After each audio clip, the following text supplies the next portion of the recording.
Bonjour. Aujourd'hui, nous abordons un processus pas très particulier, mais il y a plusieurs applications. Bon, il sera question pour nous aujourd'hui de voir, voilà, de résoudre de deux façons, de deux méthodes, un processus spécifique. Le processus lié au, voilà, le processus appelé pont brownien. Donc, ce qu'il faudrait regarder principalement aujourd'hui, c'est le fait qu'on utilise, ou qu'on puisse utiliser deux méthodes pour résoudre l'EDS. Premièrement, on va passer par la méthode classique, à savoir l'utilisation de la formule d'Ito. Et deuxièmement, on va utiliser une notion déjà vue dans une vidéo, à savoir l'intégration par partie, pour trouver la solution de l'EDS. Mais l'EDS en question, l'EDS utilisé ici, ce sera l'EDS lié au pont brownien. Le pont brownien, c'est ce qu'on appelle encore le mouvement brownien attaché. Mouvement brownien attaché entre deux valeurs, c'est-à-dire la valeur initiale et la valeur finale. C'est comme ça qu'on appelle encore ça. Donc si pour un petit schéma, le pont brownien, il peut être comme ceci en fait. C'est-à-dire qu'on a une valeur initiale, supposons que ce soit 0, et une valeur finale. Par exemple là 1, on le suppose.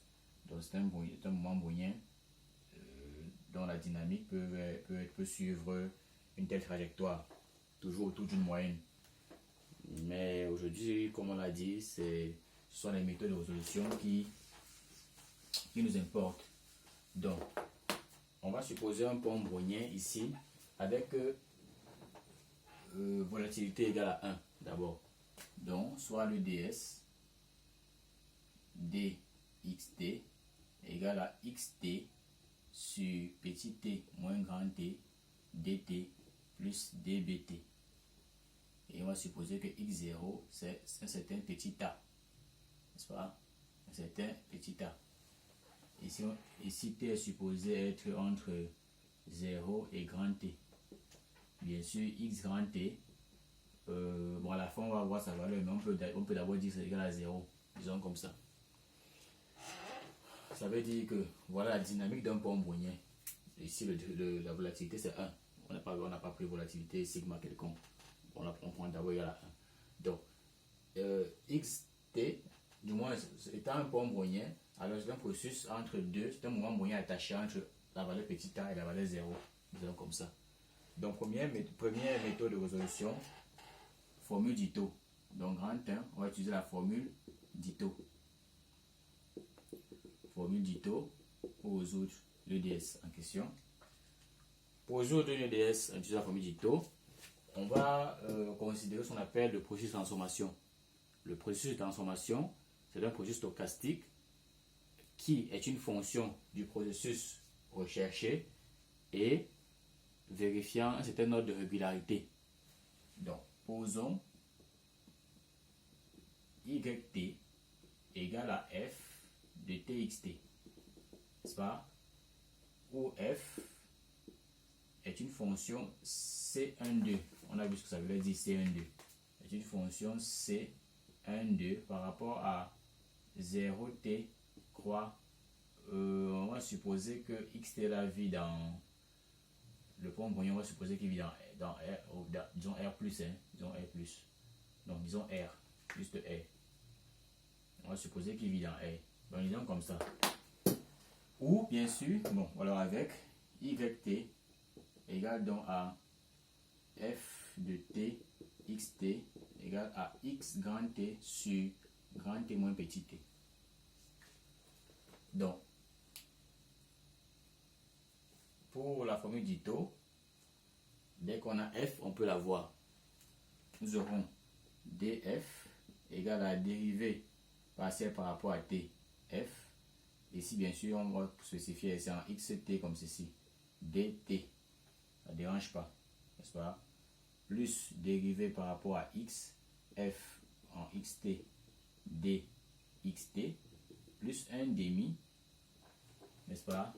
Dérivé x carré, f en dx, dxt au carré. On avait dit que ici dxt carré pouvait être aussi dxt scalaire dxt, dxt crochet dxt.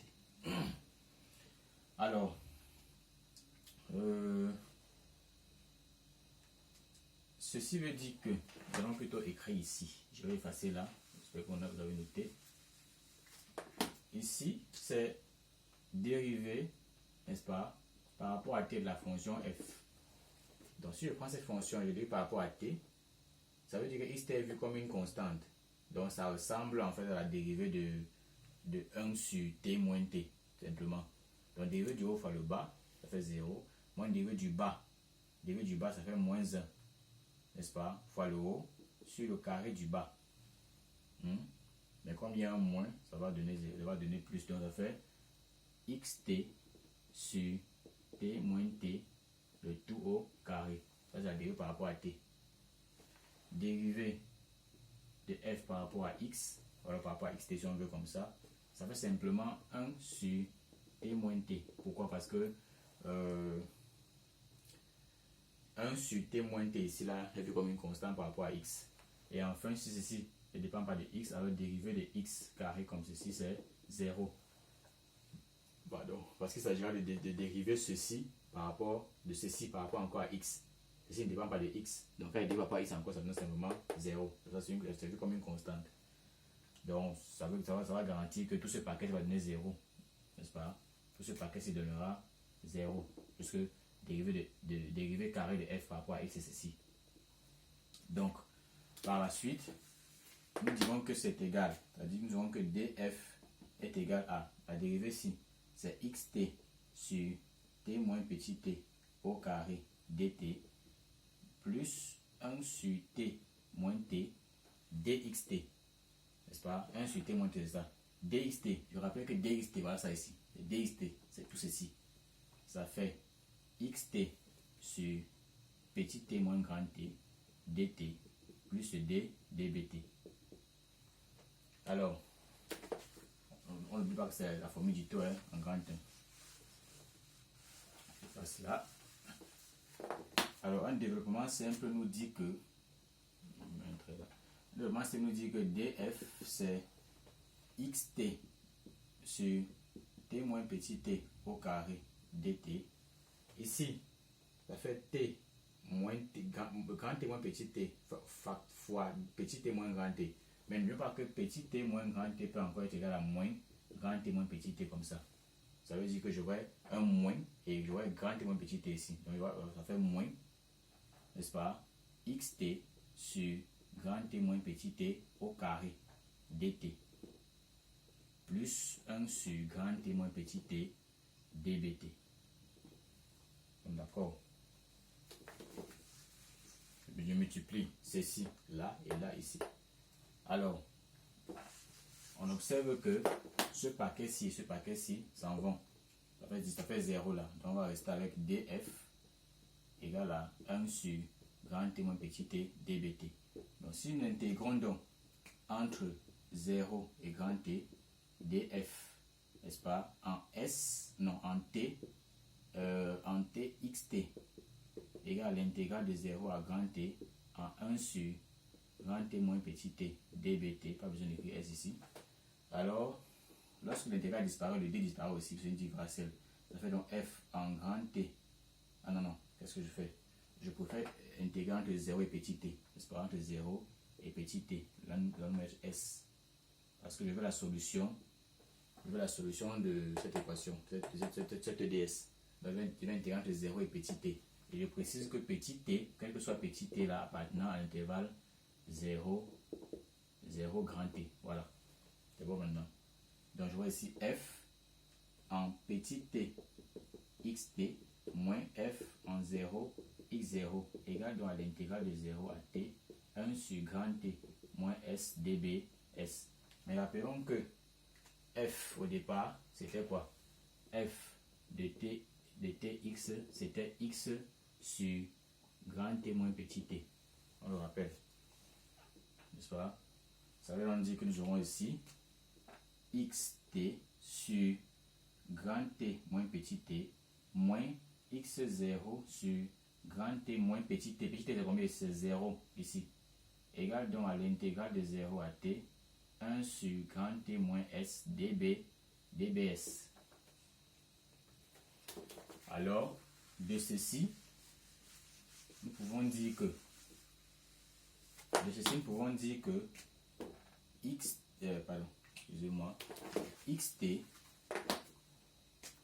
xt sur grand T moins petit t moins x0 c'est quoi ici? C'est petit a sur a sur grand T est égal à l'intégrale de 0 à t 1 sur grand T moins S dBs. Conclusion xt, non pas conclusion encore, on va encore écrire une ligne avant la conclusion, plus intégrale de 0 à t à petit t, autant pour moi, 1 sur grand T moins S dBs. Là maintenant, conclusion, il suffit juste de multiplier partout par grand T moins petit t de l'autre côté. Donc nous aurons xt égale à grand T moins petit t, facteur de a sur grand T, plus intégrale de 0 à petit t, 1 sur t moins s dBs. Ok. Donc voilà, comme ça, la solution de cette EDS. Utilisant bien sûr, la méthode d'intégration, la formule d'Ito. La formule d'Ito. Nous pouvons donc avoir le même processus et cette fois-ci essayer de trouver la solution de l'EDS par la deuxième méthode, à savoir l'intégration par partie. Donc là c'était la formule d'Ito qui nous a aidé. On a pris le processus de transformation et nous sommes arrivés à ce résultat. Vous pouvez noter ce résultat quelque part, vous verrez que nous avons obtenu la même réponse utilisant l'intégration par partie qui elle pourra être un peu plus directe. Donc comment ça fonctionne? Donc le processus est défini comme ceci, n'est-ce pas? Donc je vais mettre grand 2, intégration par partie. Intégration par partie. Je vous invite à aller sur la vidéo sur l'intégration par partie liée au processus stochastique. C'est une des vidéos que j'ai eu à faire. Donc ici, comment ça fonctionne? On va écrire dxt. Ceci, on fait tracer de l'autre côté. Ça fait moins xt sur t moins grand t dt égale à dbt. Donc cette équation et celle-ci, elles sont équivalentes. Alors, ça fait dxt. J'écris plus, j'écris xt sur grand T moins petit t dt égale à dbt. Mais je rappelle que je peux multiplier partout ici par t par grand T moins petit t. Donc si je le fais, j'ai le droit de le faire parce que grand T moins petit t là n'est pas nul en fait. Donc si je multiplie de part et d'autre par 1, c'est-à-dire je vais l'écrire en bleu pour que vous puissiez voir la différence.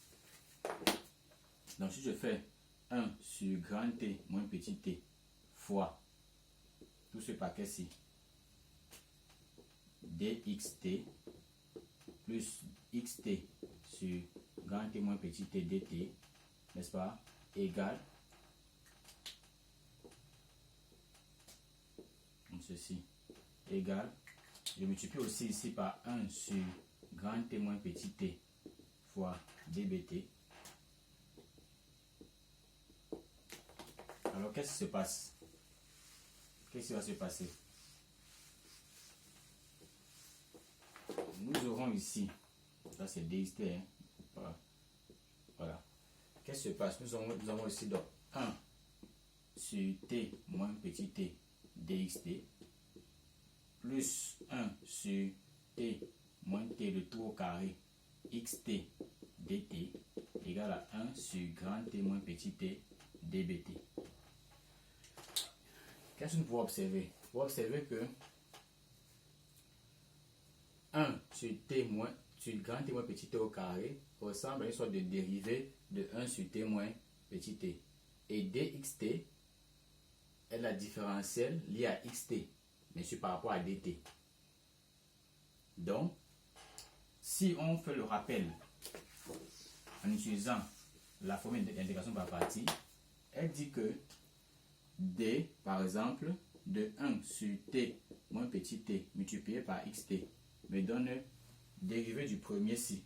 Donc ça fait 1 sur T moins petit t prime fois xt plus le premier fois la dérivée du deuxième. Bon, fois la différentielle, pas pour la dérivée. Même là, c'est la différentielle. Je vais écrire la différentielle. Donc, qui dit que xt fois différentielle de 1 sur t moins petit t plus 1 sur t moins petit t différentielle de xt plus le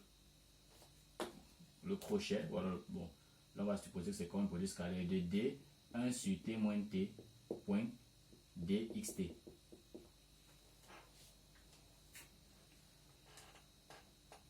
N'est-ce pas? Qui dit qu'on a quelque chose comme ceci? Donc on observe que ce monsieur, ou ce paquet-ci, peut donner encore ceci avec dt. Celui-ci, le voici. Et ce monsieur donne 0. Il donne 0 tout simplement parce que ici nous aurons un dt qui va être mis en jeu. Or là, ici on a dt, on a dbt. Donc si je vais essayer d'expliquer, parce que je suis en train de dire ici, d 1 sur grand t moins petit t va donner un truc, va donner 1 sur grand t moins petit t au carré fois dt, puisque la différentielle, c'est pas la dérivée. Donc on doit mettre automatiquement fois dt. Alors multiplié par dxt, dxt c'est ceci. Donc multiplié par xt sur t moins grand t dt plus dbt. Or en stochastique, on sait que dt scalaire dt donne 0 et dt scalaire dbt donne 0. Donc tout ce produit scalaire se va donner 0. Si on essaie de le confondre avec le crochet, il va donc rester la différentielle de ce paquet qui sera exactement donc égal à ceci uniquement. Donc par identification, on peut dire que tout ceci c'est la différentielle de 1 sur t moins petit t xt égale à 1 sur grand t moins petit t db dbt. Alors, en intégrant, n'est-ce pas, en faisant simplement une intégration très simple entre 0 et petit t, en faisant une intégration entre 0 et petit t de d 1 sur grand t moins petit s, n'est-ce pas, oui, xs égale à intégration 1 sur grand t moins s dbs. Alors nous aurons quoi? Quand le d disparaît, l'intégral disparaît aussi, il reste 1 sur grand t moins petit t xt moins 1 sur grand t moins 0 xz 0 égale à l'intégrale de 0 à t 1 sur t moins s dbs. Vous voyez que c'est on aboutit déjà au résultat.